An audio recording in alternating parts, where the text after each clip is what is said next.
लागत प्रेरित मुद्रास्फीति, मांग प्रेरित मुद्रास्फीति, और एक जो होता है तरलता के कारण। क्या हो गया?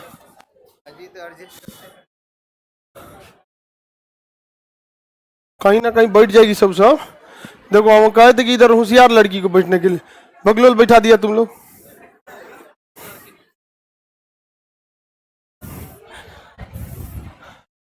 हाँ, एडजस्ट नहीं कर रही है लड़की, नहीं खा सकती है सब, वहां जगह है, दूगो अपने में एडजस्ट कर रही है, अब बाकी सबको कोई फर्क नहीं पड़ रहा है। एडजस्ट हो जाओ कहीं कहीं। हाँ अच्छा, तब जाने दीजिए। तो हम हमेशा समझाते हैं साइड में हमेशा होशियार लड़की बैठाया कर, डेली बकलोल सबको बैठा देता है। उस पर लिखवा देंगे दिस एरिया रिजर्व फॉर होशियार।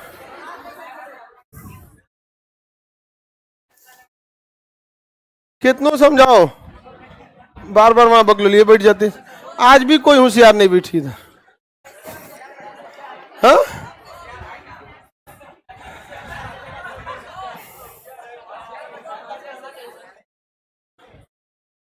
बकलोल तुम्हारे लिए टीविया लगा है। कह रहा है कि उसको बड़ा करा दीजिए, हमको कमेंट देखने के लिए लगा है। सब लोग को गुड मॉर्निंग। इससे पहले क्लास में आपको मुद्रास्फीति के पढ़ा दिए थे। मुद्रास्फीति को अंग्रेजी में इन्फ्लेशन कहते हैं। यह बहुत इंपॉर्टेंट टॉपिक होता है, इन्फ्लेशन बहुत इंपॉर्टेंट टॉपिक है। कौन टॉपिक?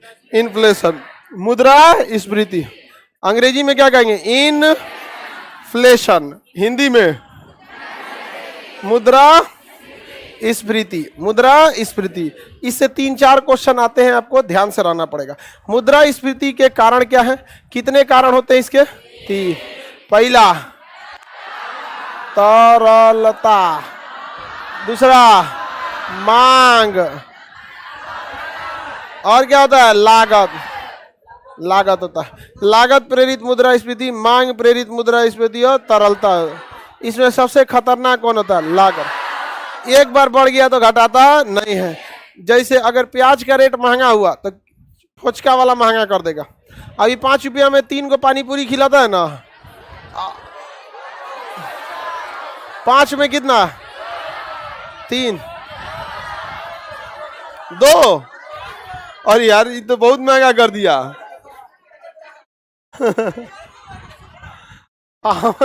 हमको अपने समय का याद है, 1 रुपया में 4 को खाते थे। 2 रुपया का सूखा दे देता है जो टेट डाल रहता है सब। जितना फौचका छाने का उसमें जो कुपोषण वाला हो जाएगा उसको पापड़ी बना देगा। तो काफी महंगा हो गया आजकल। तो अगर आप ध्यान दीजिए, अगर 5 रुपया में 2 ठो खिला रहा है, अगर आज प्याज फिर से 300 रुपया किलो हो जाए, आलू अगर 80 रुपया हो जाए, तो फिर 5 रुपया में कितना खिलाएगा? 1। और उसके बाद आलू कितनों सस्ता हो जाए, प्याज कितनों सस्ता हो जाए, और रोक देगा 5 रुपया में 1। बहुत महंगा हो गया जी। लेकिन हाँ, नहीं घटता कोई चीज ज्यादा नहीं है। लाइट ऑटोमेटिक क्यों ऑफ हो जा रहा है? कहाँ की बात कर रहा है ये? तू मेरा आंख फड़क रहा होगा।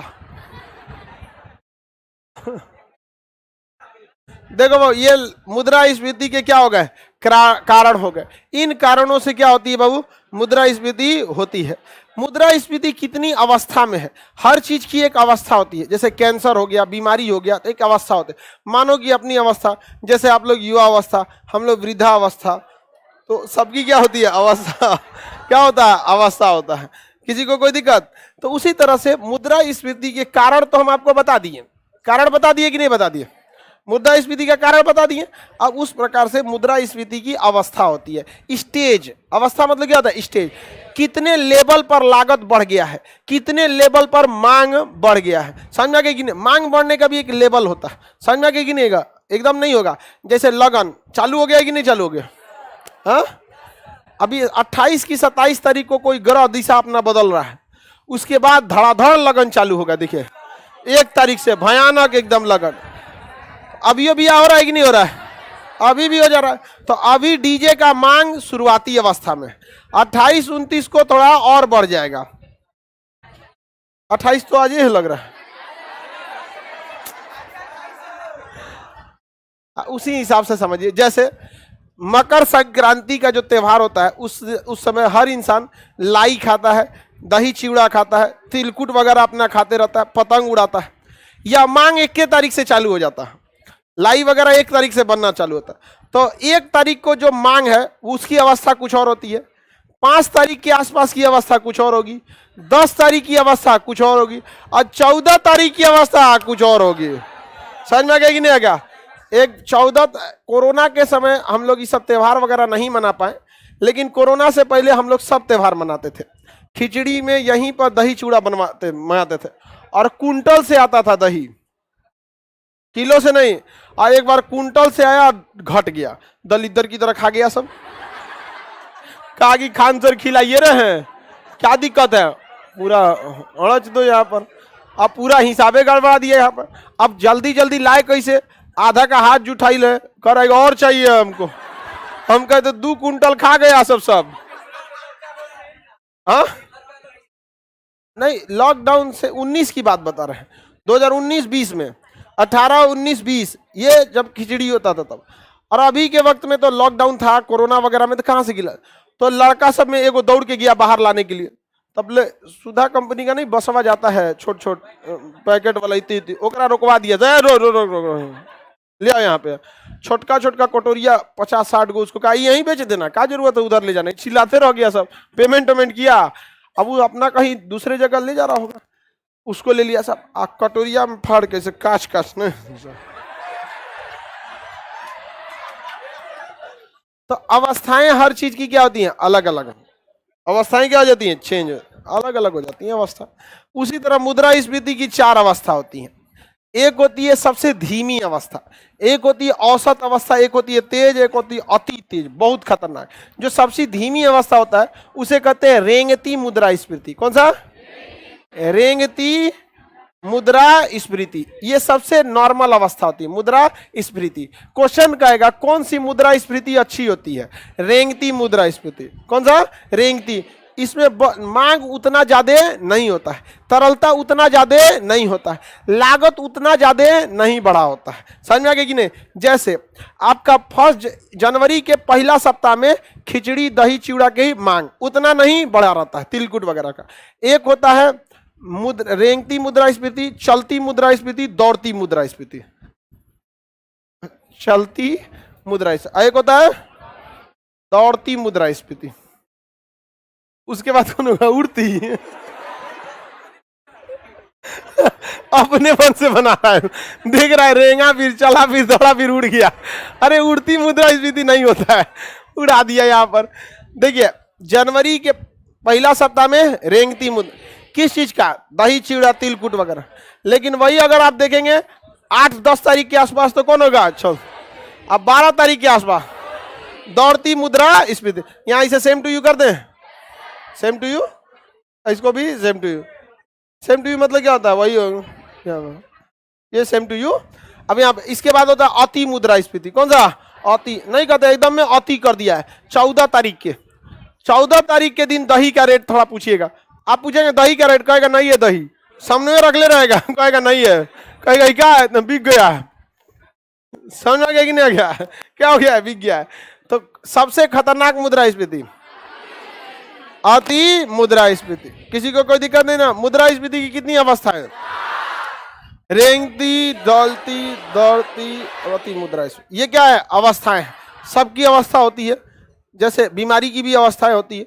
शुरुआती अवस्था में रहेगा तो ठीक हो सकते हैं। तो अब बताइए हम लोग के लिए 2 ठो मुद्रास्फीति ठीक ठाक रहेगी, रेंगती और चलती। दौड़ती और अति मुद्रास्फीति में गड़बड़ हो जाए। भारत में अभी चल रहा है दौड़ती मुद्रास्फीति। WPI होलसेल प्राइस इंडेक्स 14% पे चला गया। इतना खतरनाक बात है यहाँ पे। कंज्यूमर प्राइस इंडेक्स का तो कोई उतना लिमिटे नहीं रहता है, तो WPI ही कंट्रोल करना होता है, CPI उतना कंट्रोल हो भी नहीं पाता। होलसेल प्राइस इंडेक्स और एक होता है कंज्यूमर प्राइस इंडेक्स, ये आगे पढ़ना है आपको, सुने होंगे। थोक मूल्य सूचकांक, खुदरा मूल्य सूचकांक। अगर थोक में दाम बढ़ जाएगा तो खुदरा में तो और बढ़ जाएगा। थोक में अगर 5 रुपया बढ़ा ना तो खुदरा में 12 रुपया बढ़ जाएगा।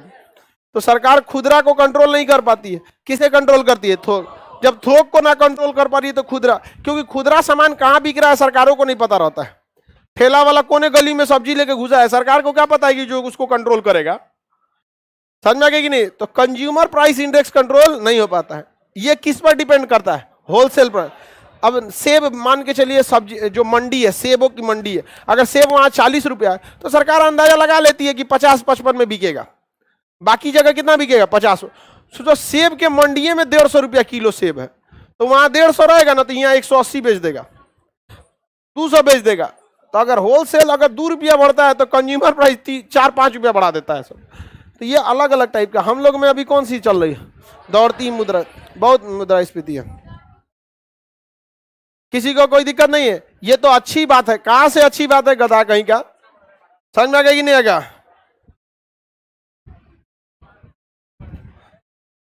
किसी को दिक्कत?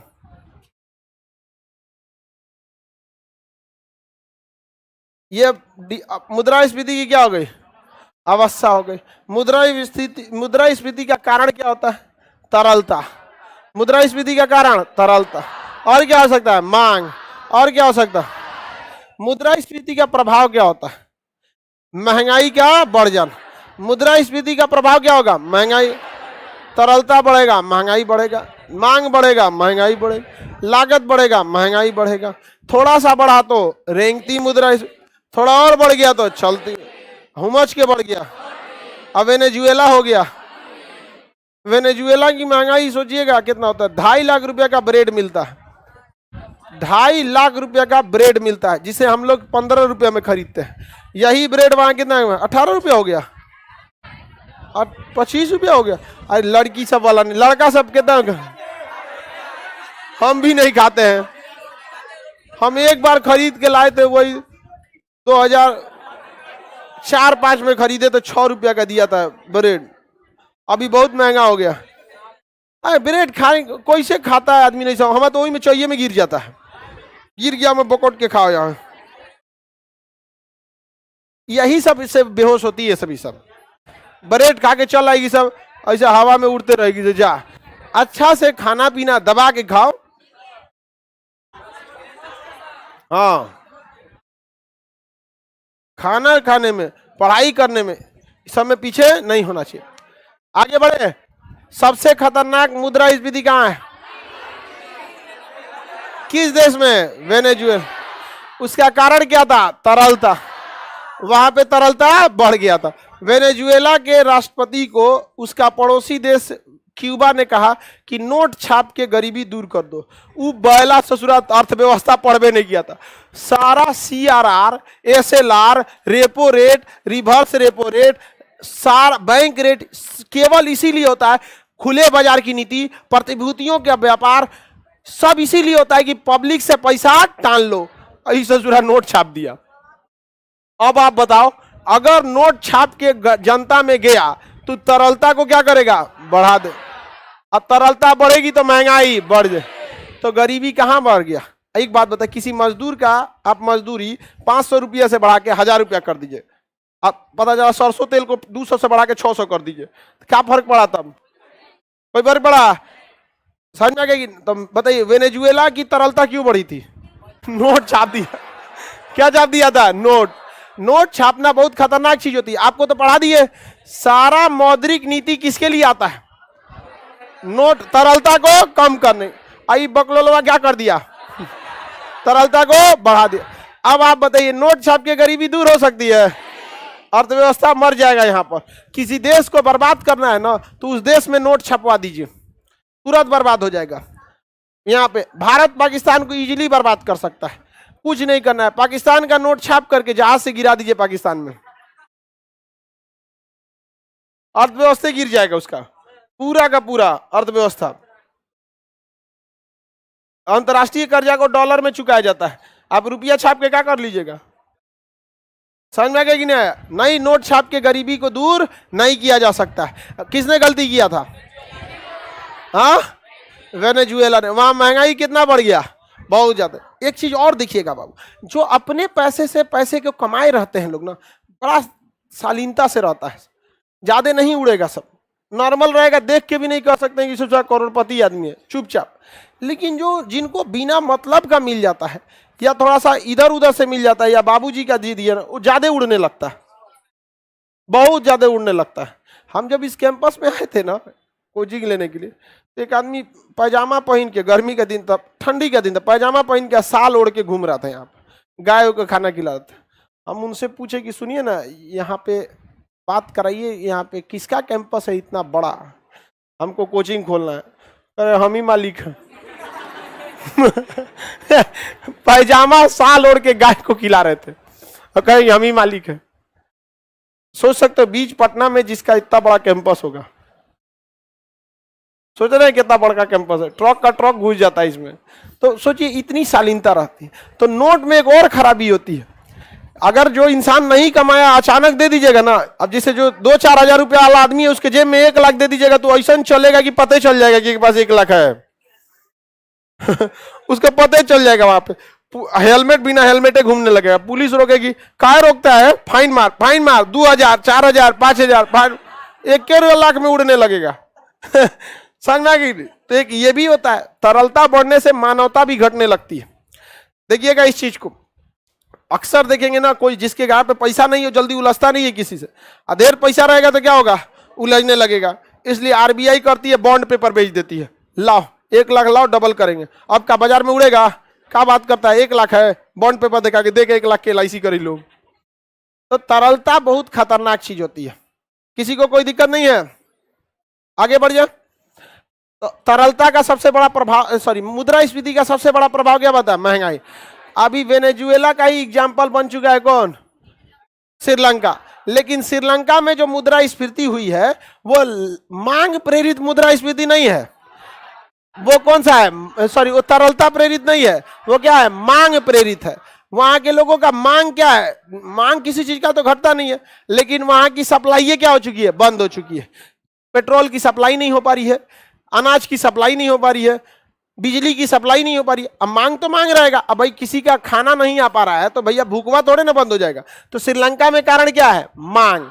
अब मांग ज्यादा है, सप्लाई कम है, तो लागत क्या हो जाएगी, बढ़ जाएगी। वहां क्या हो जाएगा, लागत बढ़ जाएगी। तो श्रीलंका और वेनेजुएला दोनों मुद्रास्फीति को झेल रहे हैं। श्रीलंका में भी कौन सी मुद्रास्फीति, अति मुद्रास्फीति, और वेनेजुएला में भी। लेकिन वेनेजुएला का कारण तरलता, और इसका कारण मांग। क्या है, मांग और पूर्ति, मांग और पूर्ति। मांग हो रहा है, पूर्ति नहीं है, तो क्या होगा, किसी चीज का रेट क्या हो जाएगा, बढ़ जाएगा। जेनविन है क्या, रेट बढ़ जाएगा। वहां आप कॉफी मिल रहा है 250 रुपया 300 रुपया का, नॉर्मल चाय, समझ आ गया कि नहीं। चावल वहां 300 रुपया किलो है, साबुन नहाने वाला 400 हो गया काम। यहाँ पे भारत सरकार उसको मदद करने जा रहा है, सोच रहा है मरते छोड़ देना चाहिए, समझ आ गई नहीं। या तो उसको लाइन ऑफ क्रेडिट दीजिए। लाइन ऑफ क्रेडिट मतलब पैसा दे रहे हैं लेकिन हमने यहां से सामान खरीदना पड़ेगा, इसको क्या कहते हैं, लाइन ऑफ क्रेडिट। हमेशा याद रखिएगा, दोस्ती और दुश्मनी दोनों खुल के कीजिए। मतलब खुल के कहने का मतलब पूरा एकदम दिल से कीजिए। दोस्ती भी निभाइए दिल से, और दुश्मनी भी दिल से निभाइए। समझ में आ गया कि नहीं आ गया, हमेशा याद रखिएगा इस चीज को। अब भारत को ये चीज नहीं भूलना चाहिए। आगे बढ़े सर, हम लोग जाके श्रीलंका सामान बेच देगा। इसका किराना का दुकान होगा, सुना है तो कितना खुश हो गया है, 400 रुपये किलो क्या बिक रहा है चावल, खुश है कि सर श्रीलंका जा रहे हैं बेच देने हमें। एक से एक रहता है। सर आपको रेट कैसे पता चल जाता है, पबजी थोड़े खेलते हैं हम दिन भर।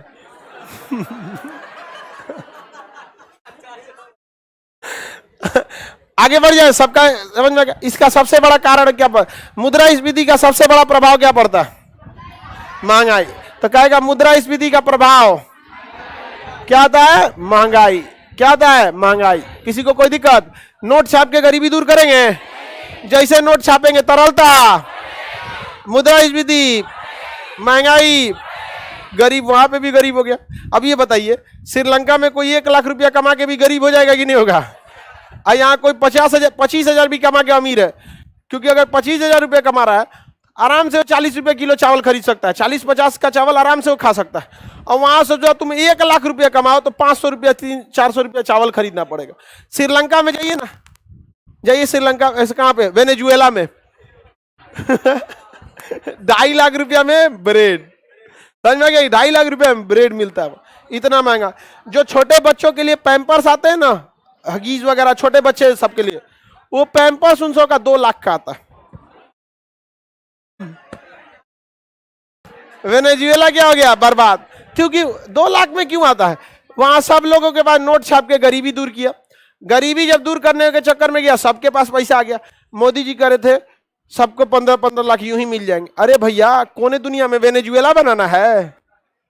जब आप कमाते हैं तो आपका पैसा जो होता है वो आपको पैसा नहीं मिलता है, बल्कि काम के बदले पैसा मिलता है, समझ आ गया कि नहीं? और वो फुलों का हिस्सा हो जाता है। जैसे आप कहीं काम किए, किसी बिल्डिंग में काम किए, तो वहां जो पैसा मिला, तो वो पैसा आपको जो मिला है तो उस बिल्डिंग के यूज का पैसा मिला। डायरेक्ट मिल जाएगा तो क्या, कहां चलाएगा, मार्केट में चला जाएगा। इस वजह से ये जो तरलता है बहुत खतरनाक चीज है। मुद्रास्फीति का प्रभाव समझ में आ गया? ये बताइए, हर चीज से किसी न किसी को प्रॉफिट होता है, किसी न किसी को लॉस होता है कि नहीं होता? प्रॉफिट और लॉस दोनों होता है। तो बताइए, मुद्रास्फीति से भी किसी न किसी को प्रॉफिट होगा कि नहीं होगा? किसको प्रॉफिट होगा भाई? किसान को। किसे होगा? किसान को। जैसे गेहूं अभी कितना रुपया बिक रहा है? 18 रुपया। कितना? 18 रुपये किलो, एवरेज 18 रुपया है। गधा कहीं क्या बोलता है 19 रुपया है। जब हम बोल रहे हैं एवरेज 18 रुपया, तो अगुआ का दिमाग लगा, बोलता है नहीं सर 19 रुपया बिके। श्याम सुंदर है। अब एक बात बताइए, अगर गेहूं किसान बोया, अभी गेहूं का कटाई हो रहा है, अचानक महंगाई बढ़ जाए और गेहूं हो जाए 50 रुपया किसान का जबरदस्त फायदा हो जाएगा। किसान को फायदा हो जाएगा कि नहीं हो जाएगा? तो महंगाई बढ़ने से किसान को फायदा। जो उत्पादक होते हैं, उत्पादक, इनको प्रॉफिट होगा कि नहीं होगा? हो जाएगा, पूरा का पूरा क्या हो जाएगा? प्रॉफिट हो जाएगा। जैसे कोई गाय का दूध का व्यापार है, महंगाई बढ़ जाएगा तो दूध के व्यापार वाले को तो और फायदा ही हो जाएगा।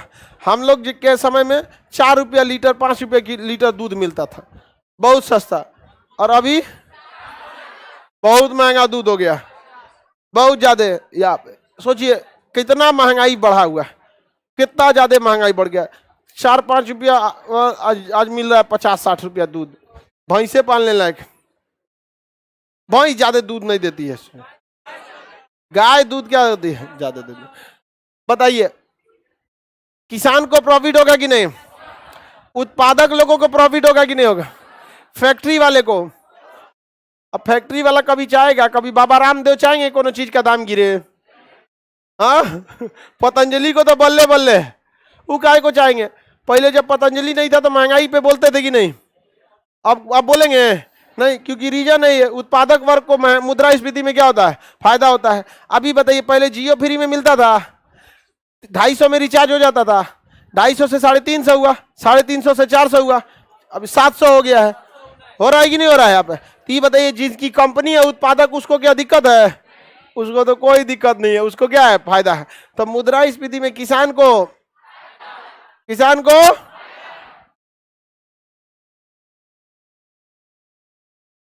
और उत्पादक वर्ग को फायदा हो जाता, उत्पादक वर्ग को फायदा होता, कर्जदार को फायदा। कर्जदार यानी जिसके ऊपर है, जिसे देना है यानी देनदार, जिसे देना है पैसा चुका, देनदार, जिसे पैसा को वापस देना है वो क्या होता है? देनदार। मुद्रास्फीति में उसको फायदा हो जाता है। जैसे सुनिए ध्यान से, सपोज कीजिए अभी कौन चीज का दाम बताए थे कि 4 रुपया से दूध। सपोज कीजिए कि हम अपने समय में किसी से 1 कुंटल दूध ले लिए, 1 कुंटल का उस समय रेट आया होगा 400, 4 रुपया लीटर था तो कितना? 400, कितना? 400। और अभी मुद्रास्फीति इतना भयानक है, उनको कहेंगे ठीक है लीजिए 1 कुंटल, क्या कर देते हैं? लौटा देते हैं। तो देखिए, मुद्रास्फीति में पैसा जो लेता है उसको फायदा होता है। कैसे? समझिए ध्यान से। मुद्रास्फीति में जैसे आज से 40 साल पहले जाइए, 40 साल पहले या 30 साल पहले 1 लाख रुपया बहुत ज्यादा हुआ करता था। 1 लाख रुपया है ना आपके पास, आज से हम लोग के समय में जिसके पास 1 लाख रुपया है, आदमी उसको यमराज समझता था, कुछ कर सकता है वो। 1 लाख रुपया आज के वक्त में 1 लाख रुपए की बहुत ज्यादा वैल्यू नहीं है। जब तक वैल्यू है जब तक आप लोग बेरोजगार हैं। जिस दिन नौकरी उकरी लग गया 1 लाख का कोई वैल्यू नहीं। अब एक बात बताइए, 1 लाख बहुत ज्यादा हो जा रहा है, आप लोग को समझ से बाहर जा रहा है। थोड़ा सा इसको नीचे करते हैं, आप लोग से समझ के बाहर जा रहा है, शक्लें देख के लग जा रहा है। जैसे मान के चलिए हम किसी से 1990 में 100 रुपया लिए हों, 1990 में 100 रुपये में उस समय कोट आ जाता था, जो कोट आता है ना ब्लेजर जिसे बोलते हैं, 100 रुपये में बेहतरीन ब्लेजर आ जाता था, दूल्हा को पहनाया जाता था। समझ में कि नहीं? अभी बताइए उस समय 100 रुपये का बहुत ज्यादा वैल्यू था। उस समय हम किसी से 100 रुपया कर्जा लिए रहते तो हम हो गए कर्जदार। हम क्या हो गए? कर्जदार। अतः हमें पैसा देना है, हमें पैसा देना है, तो हम हो गए देनदार। और आज वो आदमी हमको मिला तो हम उनको कहें, ए मिश्रा जी सुनिए सुनिए सुनिए, याद कीजिए 1990 आपसे 100 रुपये लिए थे, हम ईमानदार हैं ना, ये लीजिए वापस ही 100 रुपया। ये बताओ उस समय जो 100 रुपया दिया था, उस 100 रुपया से हम बहुत कुछ खरीद सकते थे, उस 100 रुपया में हम बहुत कुछ खरीद सकते थे। आज उस 100 रुपया में भरपेट खाना भी खा पाएंगे कि नहीं? समझ में आ गया कि नहीं? कहा अगर आपको बढ़िया 2-4 आइटम मंगाएंगे तो 100 रुपये में आज के समय में नहीं होगा। समझ में आ गया कि नहीं?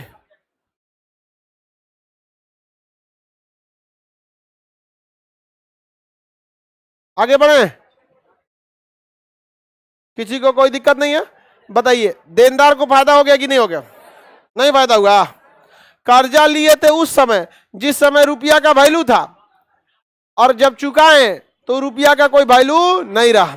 मुद्रा इस बोलो खड़ा। हाँ हाँ, इंटरेस्ट भी उसी हिसाब से होता है ना जो मूलधन होता है। इंटरेस्ट किस पर लगाया जाता है? मूलधन पे। किस मूलधन पे? 100 रुपया वाले पे। तो मूलधन पे ना लगाइएगा जी, सारा झमेला तो मूलधन का ही है। मूलधन मतलब क्या होता है? Principal account. आप 10 रुपया ब्याजे जोड़ लीजिए, 10% ब्याज जोड़ लीजिए, सालाना 10%, तो 100 रुपया का 10% 1 रुपया ले लो, 1 रुपया और ले लो। हाँ अच्छा 10% है तो 10 रुपया और ले लो। उस हिसाब से 10 साल में वो 100 रुपया कितना हो जाएगा? 200 रुपया हो जाएगा। कितना हो जाएगा? 200 रुपया। बताओ हर साल तो क्या फर्क पड़ा आपको? कुछ खास तो फर्क नहीं पड़ा। यहाँ पे ब्याज जो लिया जाता है वो किस में लिया जाता है? मूलधन पे। तो मूलधन से बड़ा ब्याज नहीं ना होता है जी, मूलधन का तो एक छोटा सा हिस्सा क्या होता है? ब्याज होता है। तो आप बताइए जो कर्जदार है उसको फायदा है कि नहीं? और रिश्तेदार में अगर कर्जा लिया है तो और फायदा है, ब्याजे नहीं देना होता। नहीं, रिश्तेदार में जो कर्जा लिया जाता है ब्याज नहीं दिया जाता है, दोस्त को भी नहीं दिया जाता है। दोस्त सब खचरा होता है, देवे नहीं, मूलधन में नहीं देता है सब। नहीं समझ आया?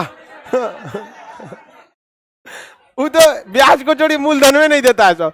अब मांगने जाओ तो कहेगा सो अब समय ठीक नहीं चल रहा है। आगे बढ़ जाए।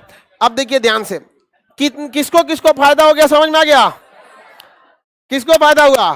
किसान, उत्पादक, फैक्ट्री, कर्जदार, ये सबको क्या हो गया? फायदा हो। अगर किसी की सैलरी फिक्स है, अगर किसी की सैलरी फिक्स है तो उसे फायदा होगा कि लॉस? लॉस होगा। अगर किसी की सैलरी 10,000 रुपया है, मुद्रास्फीति हो गई तो वो 10,000 रुपया होगा। अमूमन देखिएगा किसी भी कंपनी में हर साल उसकी सैलरी 10% बढ़ जाती है। आपको समझ में आया क्यों 10% बढ़ता है? हर साल लगभग 8 से 10% महंगाई भी बढ़ जाता है। महंगाई क्या हो जाती है? बढ़ जाती है। लेकिन इतना भी हर सेक्टर में महंगाई नहीं बढ़ती है, कुछ सेक्टर में महंगाई घट जाती है। एजुकेशन में देखिए, एजुकेशन में महंगाई घट जाती है, उसके पीछे मुद्रास्फीति कारण नहीं है। बढ़िया बढ़िया सब सीखता है, कि क्या बोलेंगे समझ में। लड़कों कम कचरा नहीं है, सुना देता है। कोई टीचर ज्यादा फीस लेंगे ना, सुना देता है, कहा जी खान सर इतना ले रहे हैं, आप क्या इतना ले रहे हैं आप? और उनको ना होटल बनता है ना थूकल बनता है। यही ना कहेंगे कि हमारा क्वालिटी ज्यादा है, तो लड़कवा नहीं कहेगा तो आइए खान सर की क्वालिटी से मिलवाते हैं हम आपको। आप किस रेट पर रेट ले सकते हैं? पैसा किस चीज का लिया जाता है? क्वालिटी का लिया जाता है। तो लड़कवा कहेगा, लड़का से पहले टीचर लोग यही कह सकते थे ना कि हम अच्छा पढ़ाते हैं इसलिए ज्यादा फीस लेते हैं, तो लड़कों के पास बहाना नहीं रहता था। अब कह देता है तो मतलब आप चलिए कभी इंट्रोड्यूस कराते हैं हम आपसे। तो बेचारा अब बड़ा अजीब हो जाता है। कभी कभी उस सब की मीटिंग में इनडायरेक्टली लोग हमसे कहता है क्या खान साहब इतना रेट मत गिरा दीजिए यहाँ पर। हम कहें देखिए चिकित्सा और शिक्षा ये कमाने की चीज नहीं है, ये सेवा की चीज है। डॉक्टर को भगवान क्यों कहा जाता है? कमाने के लिए नहीं कहा जाता। सजुरा किसी का ऑपरेशन हुआ होगा 8-10 लाख का तुम बिल बना के ठीक कर दिए तो भगवान हो गए? आप उसे जेन्युइन लीजिए जो चार्ज है। हाँ वो अलग बात है कि किसी भी संस्था को चलाने के लिए उसका खर्च होता है और व्यक्ति की अपनी भी जिम्मेदारी उसको लीजिए। अब पता चलता है कि ऐसा नहीं डॉक्टर है साहब कि मरीज को बचा देगा ना तो उसका गार्जियन मर जाएगा, इतना ना बिल थमा देगा। नहीं मरीज को बता देंगे इतना बिल आया है, मरीज किडनी खोल के दे देगा, रख लो इतना महंगा ना ले तो हम सीधो वापस ले सिवा के चल जाएगा अपने बिनी किडनी रहो तो हम यहाँ पर। तो ऐसा नहीं होना चाहिए। शिक्षक को लोग कहते हैं ना कि शिक्षक गुरु गोविंदो पाखड़ो, 2 लाख रुपया फीस लेने के लिए। ऐसा नहीं होता ना चाहिए शिक्षा। लेकिन व्यवसायीकरण हो गया है। जैसे जैसे पश्चिमी सभ्यता भारत में हावी हुई, शिक्षा को क्या बना दिया गया? व्यवसायीकरण। वरना हमारे यहाँ तो गुरु दक्षिणा का परंपरा था, फीस का तो था ही नहीं। फीस था क्या? हम क्या था? गुरु दक्षिणा। लेकिन आप लोग में भी ज्यादा जहां मिले, एक बार इस बात को सुना दीजिएगा, क्योंकि हम तो अपना हाँ? आगे बढ़ जाएं, किसी को कोई दिक्कत नहीं सर, हम लोग बोल देते हैं। हाँ बाबू बोल दिया कीजिए आप लोग। और बहुत सारे टीचर ऐसा हैं जो कम फी में पढ़ाते हैं, कुछ ईमानदारी से और कुछ को हम इधर से जोश दिए रहते हैं। अब समझ में आ गया कि नहीं आ गया? हम एक तो लड़का हमसे आके बता रहा था कि सर हम गए, हमको बताया कि इतना फीस है 35 की 40 हजार। तो हम बोले कि सर इतना महंगा क्यों ले रहे हैं? तो कहें कि हमारा क्वालिटी देख लो। तो वो वही बोला कि खान सर से मिले हैं। हम कह यार इतना भी मत लड़ जाया करो, उनको लगेगा कि हम बोल रहे हैं आप। चलिए अब ध्यान से देखते हैं। मुद्रास्फीति का पहला कारण, पहला प्रभाव महंगाई। दूसरा जो होता है वैल्यू का गिर जाना। वैल्यू का गिर जाना, किसके वैल्यू का? अरे भैया यहाँ मुद्रा लिखा है तो किसकी वैल्यू गिरेगी? मुद्रा कि आदमी का वैल्यू गिर जाएगा? जब मुद्रा लिखा है तो किसकी वैल्यू गिरेगी? मुद्रा। तो मुद्रास्फीति के कारण कितने? 3। प्रभाव कितने? 2। महंगाई का बढ़ जाना और वैल्यू का 100 रुपए की वैल्यू है। पहले 1 रुपए पे अनाज बना होता था, क्योंकि 1 रुपए में अनाज मिल जाता। अभी ठेंगा बंदा, अभी क्या बना रहता है? ठेंगा, मतलब कुछ ना मिल तो क्या आज 1 रुपए की वैल्यू है? हम लोग के बचपन में जो रिश्तेदार हम लोग को 1 रुपया दे देता था उसको स्टेशन तक प्रणाम करते थे लोग। स्टेशन तक जाते थे छोड़ने, चल यार ऐसा देवता कहाँ मिले। समझ में आ गया कि नहीं? नहीं तो पहले कैसे दिया था? 10 गो लड़का रहेगा सब ना तो 5 रुपया दे के बांट लो, अजब टाइप का बांट लो यहाँ पे। तो एक के बार कुछ खरीदा के आएगा सबको तो क्या बांट दिए। आजकल महंगाई, 1 रुपया दीजिएगा तो लड़का खुदे कहेगा रख लीजिए, हमसे भी लीजिए 5 रुपया है। तो बताइए मुद्रास्फीति के 2 प्रभाव, एक महंगाई का बढ़ जाए, नोट रुपया की वैल्यू घट जाए, रुपया की वैल्यू घट। अब रुपया में दम नहीं रह गया। हम 3 रुपया में बाल कटवा लेते थे, आज 3 रुपये में गुसिया के एक के और का काट देगा। पानी चिरिक देगा बस।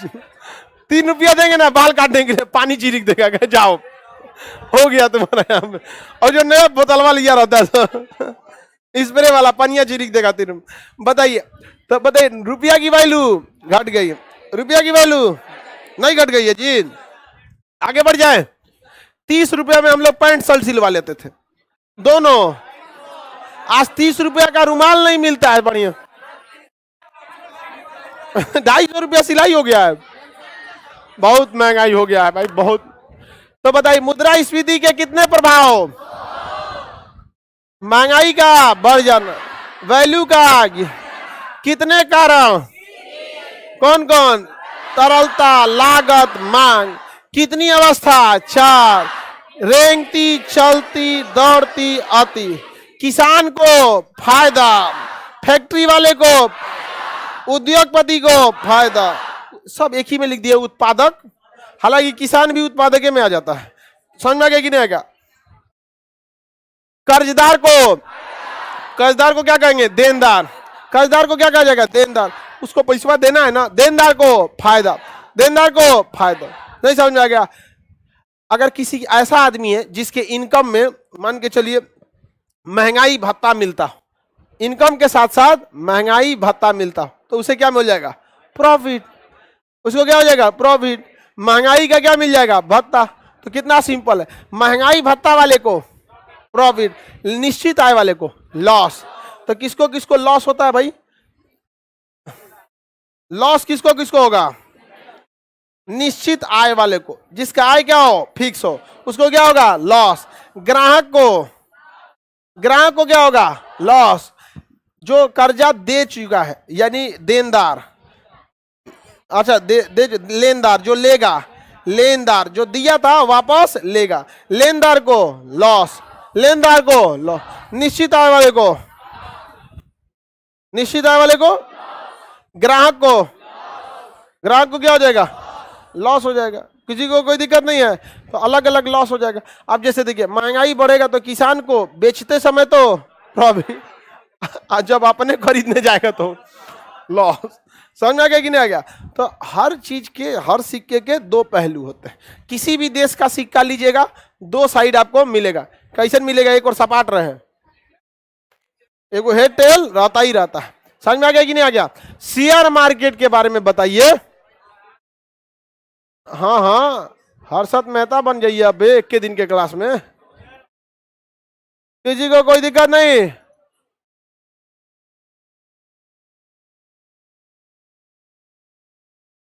किसी को दिक्कत बताइए? मुद्रास्फीति से स्टूडेंट लोगों को लॉस, क्योंकि स्टूडेंट हर जगह ग्राहक रहता है, हर जगह कहाँ रहेगा? लॉज में भी है तो एक तरह के कस्टमर बेसिस पे, पढ़ने गए हैं तो वहां के लिए भी एक तरह का इकोनॉमिक्स की दृष्टि से, कस्टमर दृष्टि से गए हैं, खाना खाने कस्टमर की दृष्टि, किसी को ले गए हैं खिलाने के लिए। समझ में आ गया कि नहीं ले जाना है सबको, ले जाइएगा तो एक बार को अपने पैसा से नहीं जाए, अपने लिए ऑर्डर कर लेना बस। किसी को दिखा खा के निकल एक इसीलिए तोरा कोटा छोड़ के चल गिलो अरे यार कम से कम बेइज्जत मत करो, कर खा के निकल जाएंगे लोग उसके बाद पैसा नहीं रहा तो प्लेट मजवाएगा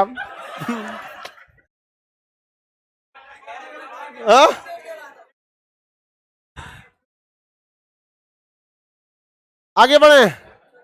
सर मना करने में लाज लगता है, जिसने किया शर्म उसका फूट गया करम समझ में आ गया कि नहीं आ गया? आपको जहां दिक्कत लगे हमरे पे फेंक दीजिए, एक बार बोल दीजिए। जब ज्यादा पार्टी से खान सर बोल रहे थे कि सब नहीं करना चाहिए पार्टी से, नहीं समझ में आ गया? किसी को दिक्कत? खान सर को बोल दो, आगे बढ़े। छोड़ देगा सर, हम लोग छोड़ देगी। बाबू भारत की जनसंख्या 140 करोड़, कौन सा कोहिनूर हीरा है जो दुनिया में एगो है पढ़ाई पर सबसे ज्यादा ध्यान देना चाहिए। समझ में आ गया कि नहीं आएगा? आपको जीवन में बस एक चीज का डर होना चाहिए। ये डर जिस दिन रहा, कौन छोड़ देगा, कौन गुस्सिया जाएगा, कौन क्या सोचेगा, आप कभी नहीं सक्सेस होंगे। आपको बस एक चीज का डर होना, खाली हाथ नहीं लौटना है यहां से, नौकरी लेके जाना, बस एक ही डर होना चाहिए। छोड़ दे कोई दिक्कत, आपको हम गारंटी बोलते हैं, एक दिन बोल के देखे ना, छोड़ दो कोई दिक्कत नहीं, 15 दिन के अंदर फिर कहेगा अरे गुस्सिया के ना बोल दिए थे। नहीं समझ में आया? ओकरो पता है 6 महीना इन्वेस्टमेंट किए इधरों हम कॉन्फिडेंस लाइए, डर के आगे जीत है।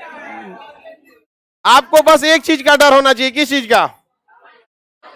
हाँ, खाली हाथ नहीं जन। क्योंकि देखिए राम जी जब वनवास काट के आए थे तो पूरे वहां के उनके परिवार के लोग राह देख रहे थे कि नहीं? उसी तरह ये जीवन भी आपके लिए वनवास वाला है। यहां बिना रावण मारे चल जाएंगे तो दिक्कत हो जाएगा। बेरोजगारी के रावण का वध कर दीजिए, क्योंकि आपके घर वाले आपका राह देख रहे हैं। खाली हाथ लौटेंगे, कोई दीपावली नहीं होगा, याद रखिएगा। फिर विपत घुस जाएगा विपत घुस जाएगा, इसलिए आपको खाली हाथ नहीं जाना। लड़की लोग को खाली हाथ लौट गए तो बहुत दुर्दशा है आप लोग का, देख लीजिए उसको वो खाली हाथ नहीं लौटेगा श्याम सुंदर खाली हाथ लौटोगे नहीं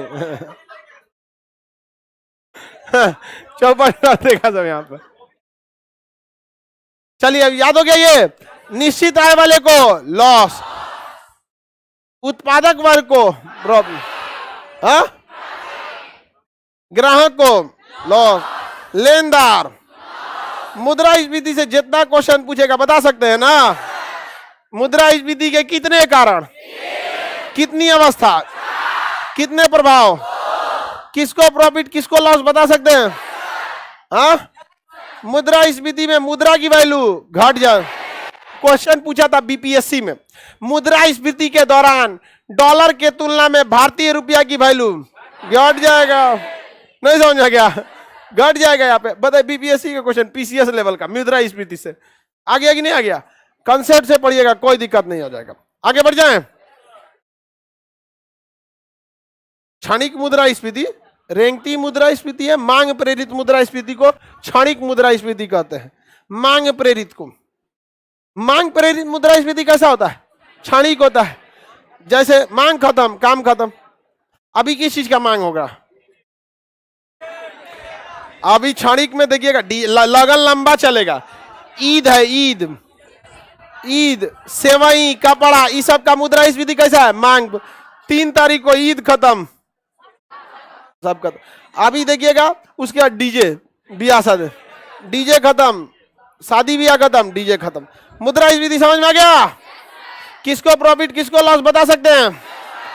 किसान को, फैक्ट्री वाला, फिक्स सैलरी वाला, फिक्स सैलरी लॉस हो जाता है। ग्राहक को लॉस हो जाता है। अगर हम खरीदेंगे तो लॉस, यानी ग्राहक को लॉस, यानी आयात करेंगे तो लॉस, आयात करेंगे तो किसी कोई दिक्कत। लेकिन बताइए विक्रेता को, विक्रेता को, बेचने वाले को, निर्यात करने वाले को, समझ में आ गया कि नहीं। ऐसे डायरेक्ट सोचेंगे कि आयात निर्यात वाले को तो दिमाग में काम नहीं करेगा, ये क्या हो गया आयात निर्यात, तो उसको टुकड़ों में ईएमआई में तोड़ तोड़ के पढ़िए। बेचने वाले को प्रॉफिट, बेचने वाले को प्रॉफिट, यानी दुकानदार को प्रॉफिट, बेचने वाले को प्रॉफिट। अब कहिए निर्यात को प्रॉफिट। समझ में आ गया नहीं है, लॉस कर दी सब।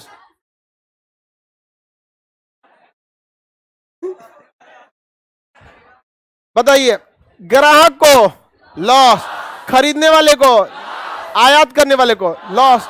मुद्रा की वैल्यू गिर जाएगी, डॉलर की वैल्यू बढ़ जाएगी। डॉलर बढ़ता नहीं है, ये घट जाता है। तो जब भी किसी चीज घटेगा तो दूसरा का चीज बढ़ा हुआ लगभग करेगा। $1 अभी 76 रुपया के बराबर। कितना रुपया, 76। अब आप बताइए अगर हम कोई चीज को खरीदेंगे डॉलर वाले को, तो एक अगर उसका प्राइस रहेगा $1 तो हमें कितना देना पड़ेगा, कितना रुपया, 76 रुपया। समझ में आ गया कि नहीं। वही ब्रिटेन का देखिएगा तो उसका 90 रुपया, ब्रिटेन का पाउंड 90 रुपया। किसी को कोई दिक्कत है। आगे बढ़ जाते हैं तो मुद्रास्फीति तो टोटल समझ में आ गया आप लोग को, किसी को कोई दिक्कत ही नहीं है मुद्रास्फीति में। बाकी मांग वगैरह तो आपको माइक्रो इकोनॉमी में पढ़ना है। संयुक्त मांग, व्युत्क्रम मांग, ये मांग, गिवन वस्तु की मांग, अलग अलग टॉपिक को पढ़ना है।